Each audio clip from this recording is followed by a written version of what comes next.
할렐루야. 함께 예배하는 우리 모든 가족들에게 하나님의 은혜와 능력과 평강이 넘치기를 주님의 이름으로 축원합니다. 아침 저녁으로 찬바람이 불고 유난히도 높고 맑은 하늘이 청하게 느껴지는 가을입니다. 조금 있으면 추석 명절이 다가오는데 이번 추석 연휴는 5,000년 역사의 최초로 열흘 연휴라고 합니다. 그러나 설렘보다는 마음 한구석 무겁고 편치 않은 것은 온 국민의 한 가지 마음일 것입니다.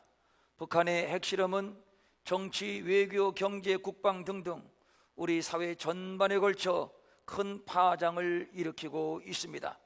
얼마 전에 주변의 어느 병원에 갔었습니다. 평소에 환자가 많은 병원이라 평소 같으면 오랜 시간 대기해야 했던 병원인데, 그런데 제가 갔을 때에는 대기자가 한 명도 없었고 기다리지 않고 진찰을 받았습니다. 제가 간호사에게 물었습니다.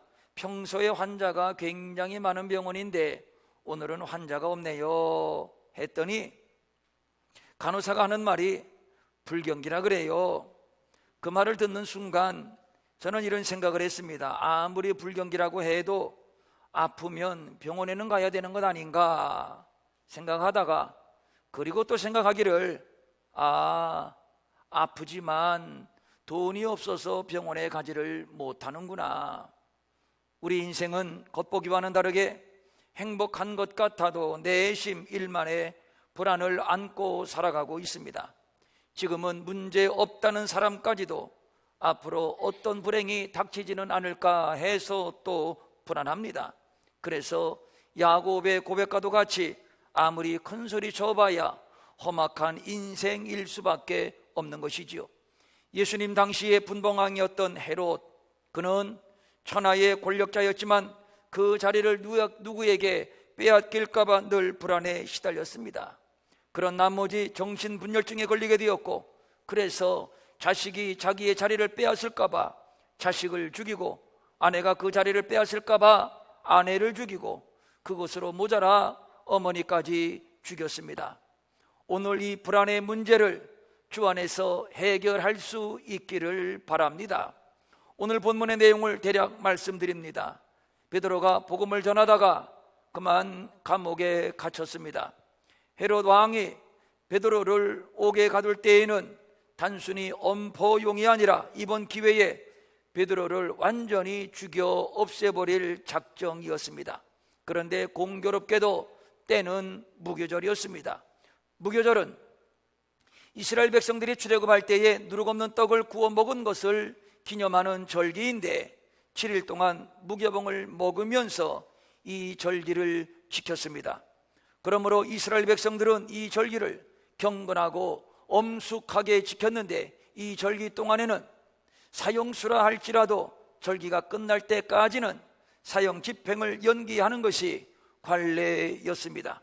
그래서 베드로는 이 기간 동안에 붙잡혀 처형을 당했어야 했는데, 이때가 무교절인 거로 이 절기가 끝날 때까지 형 집행이 연기되었던 겁니다.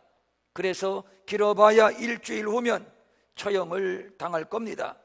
전해 들은 바에 의하면 사형수들은 바깥에서 발자국 소리만 들려도 가슴이 철렁하고 소름이 돋고 심지어는 오줌까지 싼다고 합니다.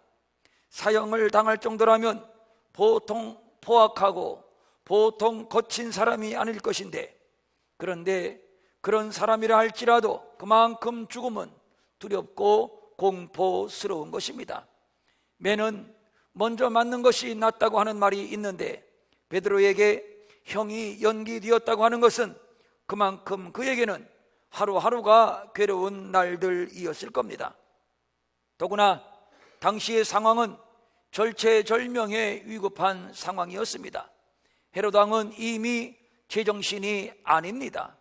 헤롯이 얼마나 교회에 대하여 대대적인 박해를 했는가 하면 본문 1절과 2절을 보니까 이미 야고보를 칼로 죽였습니다. 그 연장선상에서 베드로마저도 죽이려고 그를 체포한 것입니다. 이러한 광기 어린 헤롯에게 붙잡혀 베드로가 옥에 갇히게 되었으니 다시 감옥을 빠져나온다는 것은 아예 있을 수 없는 일이고, 그래서 감옥에서의 삶은 사는 것이 아니라 곧 죽음인 것입니다. 4절을 보니까 베드로를 잡아 옥에 가두고 군사 4씩 4패에 나누어 옥을 지키게 했습니다. 그것으로도 부족해서 6절을 보니까 두 쇠사슬로 꽁꽁 매여 결박을 했습니다. 그런데 선뜻 이해가 되지를 않습니다. 베드로가 뭐 그렇게 대단하고 위협적인 존재가 되는가요? 그래봐야 전직 어부입니다. 그래봐야 십자가에 못 박혀 죽임을 당한 예수라고 하는 청년의 똘만입니다. 대단한 존재도 아니고 두려워할 존재도 아니지요. 그런데 그를 잡아 가두고 무엇이 두렵고 무엇이 미심쩍었든지 4씩 4패로 나누어 지키게 하고, 그것으로도 부족해서 쇠사슬로 매여 결박을 시켰습니다. 이러한 감옥 안팎의 철통 같은 경비는 베드로를 처형시키고야 말겠다는 헤롯의 강한 의지를 적나라하게 드러내주는 것이라 하겠습니다. 그러므로 베드로는 무슨 수를 써도 탈출할 수 없는 것이고, 또 밖에서도 그를 구출하기 위하여 무슨 수를 쓸 수도 없는 상황입니다. 그러므로 베드로는 영락 없이 이 감옥에서 죽어야 할 판입니다. 어느 사람치고 목숨이 아깝지 않은 사람이 있겠으며, 어느 사람치고 죽음이 두렵지 않은 사람이 있겠습니까? 어느 사람치고 죄 없이 옥에 갇히고 결방을 당하고 죽게 되는데 아무렇지도 않은 듯 초연할 수 있는 자가 있겠습니까?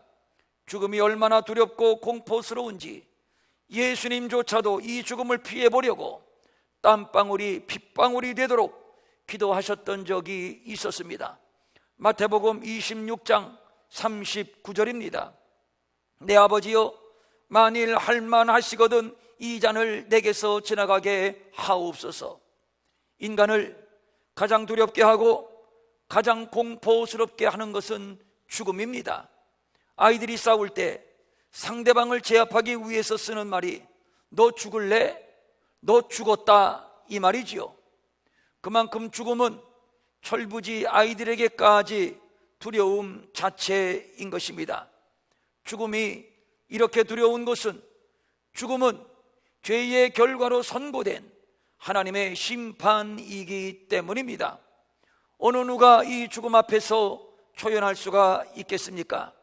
천하의 권세를 누렸던 진시황도 늙지 않고 죽지 않는 불로초를 구하려고 했다는데, 이 죽음 앞에 인간이 얼마나 나약한 존재인가를 웅변하는 것이라 하겠습니다. 이제 베드로가 이러한 죽음에 직면하게 된 것입니다. 수명이 다해 자연적으로 맞이하는 죽음이 아닙니다. 죽을 죄를 져서 나 같은 놈은 죽어 마땅해 양심의 가책이나 체념 상태에서 맞이하는 죽음도 아닙니다. 아무 잘못이 없습니다. 한 것이라고는 병든 자를 고치고 귀신을 쫓아내고 죄인들을 회개시켜 생명을 얻게 한 것뿐인데, 그렇다면 베드로에게 표창을 해도 신통치 않을 겁니다. 그런데 이게 웬일입니까? 붙잡혀 감옥에 갇혀 죽을 신세가 된 것입니다. 더 이상 그리운 부모 형제, 성도들, 생사고락을 같이 하며 사명의 길을 함께 걸어왔던 사랑하는 사명의 동지들, 이제 더 이상 저들을 볼 수가 없습니다. 이미 야고보가 칼로 목베임을 당해 죽었습니다. 그렇다면 베드로도 최소한 목베임을 당해 죽을 것입니다. 생각하기에 따라서 베드로의 입장에서는 하나님이 얼마나 원망스러웠겠습니까? 그렇지 않겠습니까? 열심히 복음 전한 것밖에는 없습니다. 죽은 자를 살리고 병든 자를 일으키고 귀신을 쫓아내고, 또 사도행전 10장 44절을 보니까 이방인들이 성령을 받게 한 것밖에는 없습니다. 그런데 하나님도 무심하시지. 하나님은 은혜의 하나님, 복 주시는 하나님이 아니시던가요? 30배, 60배, 100배로 복을 주시는 분이 아니시던가요? 흔들어 넘치도록 채워주시는 분이 아니시던가요? 더구나 베드로가 누굽니까? 예수님의 수제자라고 일컫는 자가 아니던가요? 그렇다면 본보기를 위해서라도 보란듯이 인정해주고 높여주고 칭찬해 주어야 마땅할 것입니다. 그런데 이게 웬일입니까? 오히려 감옥에 갇혀 군사들이 철통같이 지키고 있고 쇠사슬로 결박을 당하고 이제 내일이면 야고보가 목베임을 당해 죽었으니 베드로도 그렇게 죽을 것이 뻔한 것입니다. 우리 같으면 이 상황에서 어떤 반응을 드러내 보이겠습니까? 당연히 불안, 공포, 초조, 불평, 원망, 배신감, 후회 등등. 그리고 대다수가 나 예수 안 믿을래요. 다시는 예수 믿으라고 안 할게요. 제발 목숨만 살려주세요. 이렇게 하지 않겠습니까? 그런데 본문의 베드로의 반응은 전혀 뜻밖의 반응입니다. 어떤 반응입니까? 잠을 잤습니다. 잠을 자다니요. 어떻게 이런 상황에서 잠이 올 수 있단 말입니까? 잠은 평안할 때 자는 겁니다. 본문 6절을 보면 한술 더 떠서 자기는 잤는데 어떻게 잤는가? 누워서 잤다고 말하고 있습니다. 아주 태평하게 잠을 잤다는 얘기지요. 이런 상황에서 잠을 잘 수 있는 사람이라면 다음 같은 두 가지 경우일 겁니다. 첫째, 아마 베드로는 초강심장의 소유자였을 것이다. 그렇습니다. 베드로가 강심장의 사나이였다면 충분히 그럴 수도 있겠다 싶습니다. 그런데 유감스럽게도 원래 베드로는 강심장의 사나이가 아닙니다. 예수님께서 십자가를 지실 때에 자기도 예수님처럼 죽을까봐 두려워서 도망가다가 계집아이 앞에서 예수를 3번씩이나 부인했던 사람, 그러니까 그는 천성적으로 아주 겁쟁이였다라고 볼 수 있습니다.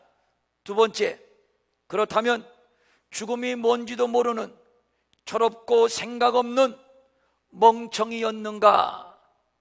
철없고 생각 없는 멍청이라면 죽음이 결코 무섭지 않을 겁니다. 과연 베드로가 그런 사람이었을까요? 아닙니다. 베드로의 유창한 설교를 듣고 한꺼번에 3,000명씩 회개하고 죽게 돌아오는 역사가 있었습니다. 그러므로 베드로는 바보도 아니고 생각 없는 멍청이도 아닌 것이 분명합니다. 6절을 다시 봅니다. 헤롯이 잡아내려고 하는 그 전날 밤에 베드로가 두 군사 틈에서 쇠사슬에 매여 누워 자는데 군사들이 창과 칼을 들고 베드로를 지키고 있습니다. 살벌하고 공포스러운 분위기의 극치입니다. 이제 오늘 밤이 지나면 형장으로 끌려 나갈 겁니다. 그런데 이 상황에서 베드로는 누워서 태연히 잠을 자고 있는 겁니다. 그러면 어떻게 베드로가 이 상황에서 태연하게 누워서 잠을 잘 수가 있었는가? 오늘 우리는 함께 이 문제를 영적으로 분석하면서 교훈을 얻으려고 하는 겁니다. 첫째, 본문은 베드로가 누워서 잠을 잤다고 말하고 있는 바, 이것은 편안한 가운데 두 다리를 뻗고 잠을 잤다는 얘기로도 이해할 수 있을 겁니다. 이 말은 그만큼 베드로가 평안했다는 얘기입니다. 이것도 이상합니다. 여기는 감옥입니다. 곧 죽을 것입니다. 내일이면 죽을 것입니다. 이 상황에서 베드로가 평안했다면 도대체 이 평안은 어디에서 온 것입니까? 그거야 죽으면 천국 가면 되지.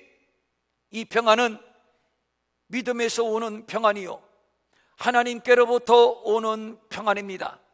세상은 어디에도 평안이 없습니다. 군대가 지키는 창살 안의 궁궐에도 평안은 없고, 호화스러운 옷을 입고 산의 진미를 먹어도 그곳에 평안은 없습니다. 원래 세상은 감옥입니다. 죄의 감옥, 가난의 감옥, 질병의 감옥, 무거운 짐을 나홀로 지고 힘겹게 걸어가는 인생의 감옥. 그래서 세상은 어디에도 평안은 없는 겁니다. 그렇게 살다가 그렇게 죽는 겁니다. 평안을 말한다면 그것은 모두 속임수요 신기루일 뿐입니다. 이것이 인생입니다. 별것 없습니다. 그러나 진정으로 평안을 원한다면 이 평안은 하늘로부터 내려오는 것이니 하나님 앞에 나와 평안을 구해야 하는 것이지요. 시편 3편 5절입니다. 내가 누워 자고 깨었으니 여호와께서 나를 붙드심이로다. 그거야 다윗처럼 성공한 자가 그런 말을 하는 것은 당연한 것 아닌가 라고 생각하실 분이 계실지 모르겠습니다. 그러나 다윗이 이런 고백을 하는 상황은 태평성대를 누릴 때가 아니라 아들 압살롬의 반역으로 도망 다닐 때의 고백입니다. 다시 시편 3편 1절입니다. 여호와여 나의 대적이 어찌 그리 많은지요 일어나 나를 치려는 자가 많으니이다. 이런 상황에서 하는 고백입니다.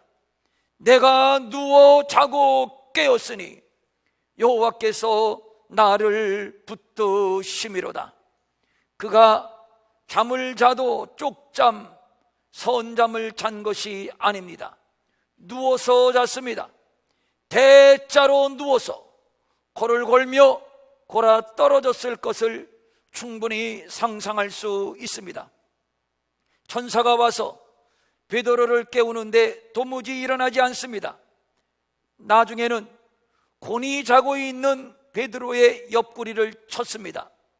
발로 걷어 찼는지 주먹으로 쥐어 박았는지는 모르지만 하여간 옆구리를 쳤다고 오늘 본문은 기록해주고 있습니다. 그러니까 도망다니며 목숨의 위협을 받는 순간에도 베드로는 골아 떨어지게 잠을 잤던 겁니다. 시편 4편 8절입니다. 내가 평안히 눕고 자기도 하리니 나를 안전히 거하게 하시는 이는 오직 여호와시니이다. 다윗은 고백합니다. 이는 전적으로 하나님이 주시는 평강 때문이라고 말입니다. 원수들이 자신을 돌로 치려고 합니다. 거짓을 좋아하는 악인들이 자신을 반대하며 파멸시키려 하고 있습니다. 겹겹이 에워싸고 있습니다. 그런 가운데 다윗은 내가 누워 자고 깨었으니 여호와께서 나를 붙드심이로다. 내가 평안히 눕고 자기도 하리니 나를 안전하게 거하게 하시는 이는 오직 여호와시니라. 이렇게 고백을 하고 있는 겁니다. 그래서 또 시편 127편 2절에서는 이렇게 고백을 하지요. 여호와께서 그 사랑하시는 자에게는 잠을 주시는도다. 그러므로 환경이나 조건이 중요한 것이 아닙니다. 그것이 감옥이든지 결박을 당했든지 원수들이 지키고 있든지 말입니다. 중요한 것은 오늘도 나는 하나님이 주시는 평강을 누리고 있는가, 이것이 관건이 되는 겁니다. 부활하신 예수님께서 제자들에게 첫 번째로 나타나셔서 하신 말씀이 너희에게 평안이 있을지어다 였습니다.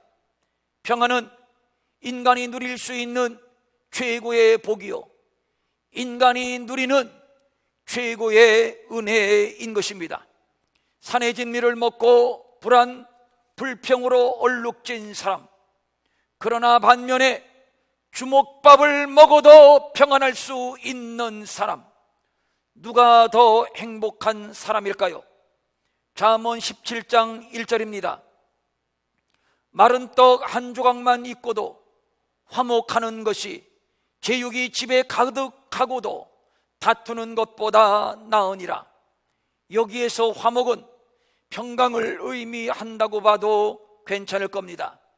여기에서 말하는 마른 떡 한 조각, 누룩을 넣지 않은 딱딱한 빵으로서 매우 소량을 의미하는 표현입니다. 이는 매우 가난한 삶을 상징하는 표현이지요. 그런데 이렇게 가난한 생활을 해도 평안한 마음만 있다면 그것이 행복이라고 하는 겁니다. 하나님은 당신이 사랑하는 자녀들이 원수들에 의해 겹겹이 에워싸임을 당할 때 정말로 그에게 복을 주시고 은혜를 주시는데, 그것이 무엇인가? 잠입니다. 무엇입니까? 평강입니다. 요한복음 14장 27절입니다. 평강을 너희에게 끼치노니 곧 나의 평안을 너희에게 주노라. 내가 너희에게 주는 것은 세상이 주는 것과 같지 아니하니라. 너희는 마음에 근심하지도 말고 두려워하지도 말라. 주님의 이름으로 축복합니다. 이 하나님의 평강이 우리 모두에게, 우리의 모든 가정마다 충만하시기를 축원합니다. 우리 안에 욕심이 가득 차 있는 한 아무리 가져도 아무리 높아져도 결코 만족은 있을 수 없습니다. 늘 불안하고 늘 그 무엇인가 쫓기고, 그래서 감사는 없고 늘 불만, 불평만 쌓여가게 되면서 그는 결코 행복할 수가 없는 겁니다. 헤롯이 그 권자를 지키기에 불안한 나머지 아들을 죽이고 아내를 죽이고 어머니마저 죽였다는 말씀을 드렸습니다. 그렇다면 오늘 우리는 어떤가요? 그 헤롯의 그 불안하고 그 초조한 모습이 혹 오늘 우리의 모습은 아닌지요? 초대교회 성도들은 죽음이 두렵지 않았습니다. 왜냐하면 부활하신 예수님을 믿었기 때문입니다. 스데반이 신문을 받고 돌에 맞아 죽는 현장에서 어떻게 천사의 월구를 할 수가 있었으며, 어떻게 아버지 저들을 용서하옵소서, 저들이 하는 일을 저들이 다 몰라서 하는 것입니다, 이렇게 저 원수를 향해서 기도할 수가 있었을까요? 하늘 보좌 우편에 계신, 하늘 보좌 우편에 계신 부활하신 예수님을 바라보았기 때문입니다. 그러므로 기독교는 무조건 소망입니다. 죽을 것 같아도 결코 죽는 것이 아니고, 끝난 것 같아도 결코 끝난 것이 아니고, 망할 것 같아도 결코 망하는 것이 아닌 것, 7번 넘어져도 또 일어설 수 있는 것, 이것은 부활하신 예수님이 나와 함께 하신다는 부활신앙 때문인 것입니다.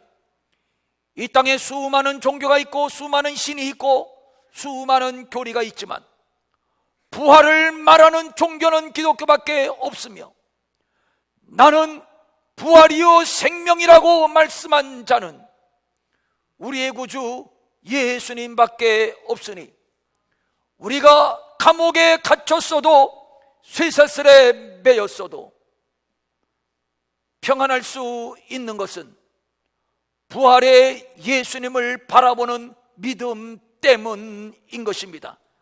두 번째, 7절을 보니까 옥중에 광채가 났다고 당시의 상황을 말해주고 있습니다. 무슨 얘기입니까? 하나님이 감옥에 계셔서 베드로와 함께 하셨다는 사실입니다. 역시 하나님은 좋으신 하나님이십니다.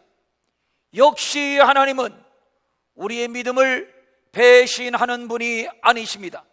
하나님은 자기 백성이 어디에 있든지, 그것이 감옥이든지 사슬에 매였든지 군인들이 지키고 있든지 어떤 사정, 어떤 형편에 있든지 그곳에 함께 하신다는 사실입니다. 빛은 하나님 자신을 말하는 것입니다. 하나님 자신이 친히 베드로가 있는 이 감옥에 왕림하셨다는 얘기입니다.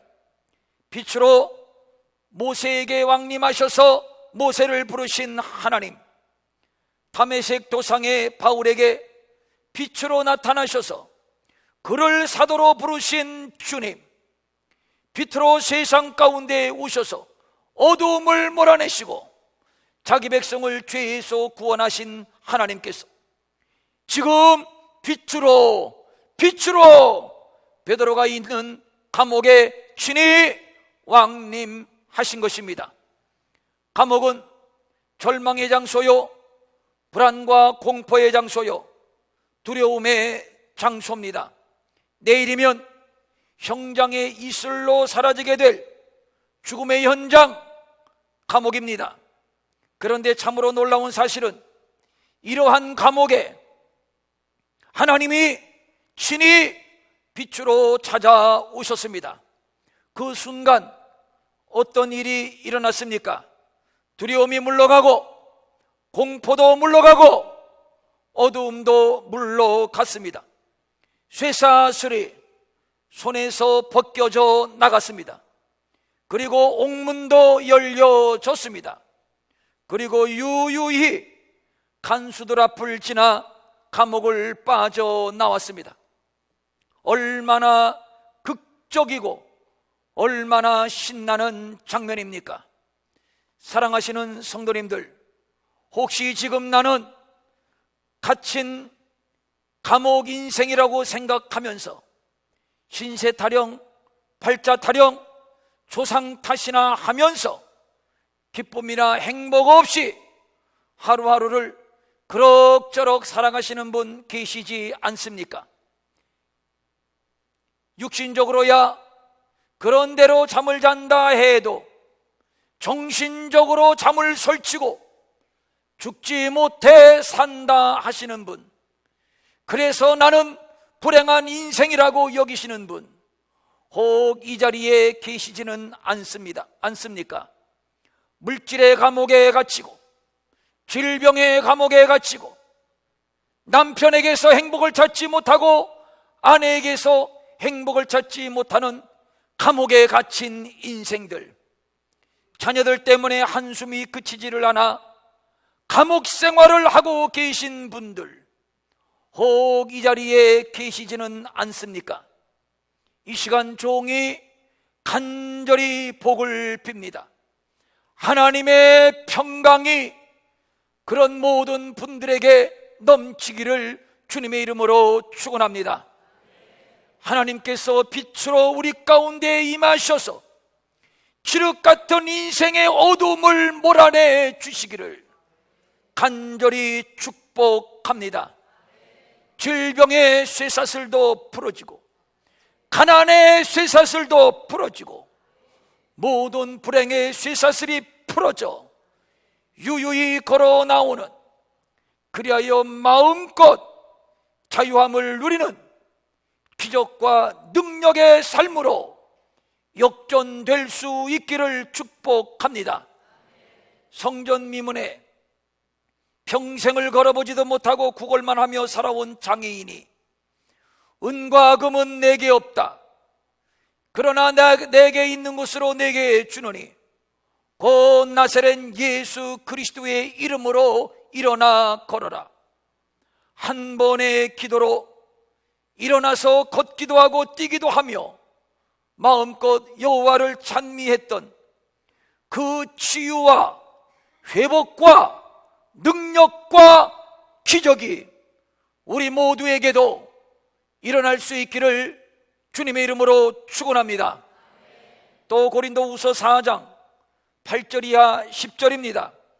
우리가 사방으로 우겨쌈을 당하여도 쌓이지 아니하며 답답함을 당하여도 낙심치 아니하며 박해를 받아도 버림받지 아니하며 거꾸로 뜨림을 당하여도 망하지 아니하고 우리가 항상 예수의 죽음을 몸에 짊어짐은 예수의 생명이 그 큰 능력이 또한 우리 몸에 나타나게 하려 함이라. 우리의 우겨싸임, 답답함, 때로는 거꾸러짐을 통해서 오히려 예수의 생명이, 오히려 예수의 능력과 기적이 우리 몸에, 우리의 삶에 더 강하게, 더 깊게 나타나는 은혜를 경험하게 된다는 사실을 믿음으로 받을 수 있기를 바랍니다. 매우 중요한 얘기입니다. 그래서 성도는 사방으로 우겨싸임을 당하여도 쌓이지 아니하는 것이며 답답한 일을 당하여도 낙심치 아니하는 것이며 박해를 받아도 버림받지 아니하며 거꾸로 뜨림을 당하여도 결코 망하지 아니하는 것이며 이를 통하여 예수의 생명과 그 능력과 그 기적과 그 은혜가 우리의 몸에 나타남을 인하여 감사할 수 있고 또 평안할 수 있고, 그래서 베드로처럼 비록 감옥 같은 인생이지만, 갇혀있는 인생이지만 평안히 잠을 잘 수가 있는 것입니다. 우리가 사는 이 시대 상당히 어려운 시기입니다. 김정은이 핵을 보유하고 그래서 전쟁의 불안을 피부로 느끼는 시대입니다. 평생을 남대문 시장에서 장사를 했지만 이처럼 불황은 평생 없었다고 울부짖고 여기저기 아프다는 사람 천지이고 정권을 바꿔봤지만 소용없다는 푸념소리가 장마철 개구리 울음소리처럼 봇물 터지듯 터져나오고 있습니다. 이런 상황에서 우리 믿음의 사람들까지 덩달아 함께 불안해하고 덩달아 함께 안절부절하고, 이것이 작금의 오늘의 현실입니다. 그야말로 감옥입니다. 영적으로도 무엇인가 묶여 늘 쫓기는 듯한 불안함과 두려움이 지배하고, 그래서 죽고 싶다는 생각뿐이고 하나님에 관하여, 예수님에 관하여, 성령님에 관하여 듣기는 들어도 믿음이 생기지 않고 교회에 대한 불만은 넘쳐나고, 그래서 평안하지 않은 분 혹 계시지 않습니까? 영적으로 갇힌 자들입니다. 영적으로 묶였기 때문입니다. 그러한 여러분들에게 하나님의 영광의 빛이 비추사 결박이 풀어지고 옥문은 열리고 자유와 기쁨과 평강으로 회복되는 역사가 있기를 주님의 이름으로 축원합니다. 정말 이 시대에 필요한 것은 하나님의 평강입니다. 베드로처럼 평안히 잠을 자고 쉴 수 있는 하늘로부터 내려오는 하나님의 평강이 오늘 우리에게 필요한 것입니다.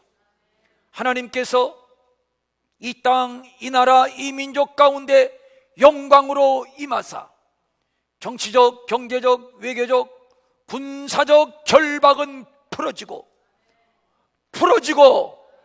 온 나라, 온 민족이 하나님의 살아계심, 그 위대하심을 찬양하며 쉼을 얻을 수 있기를 소망합니다.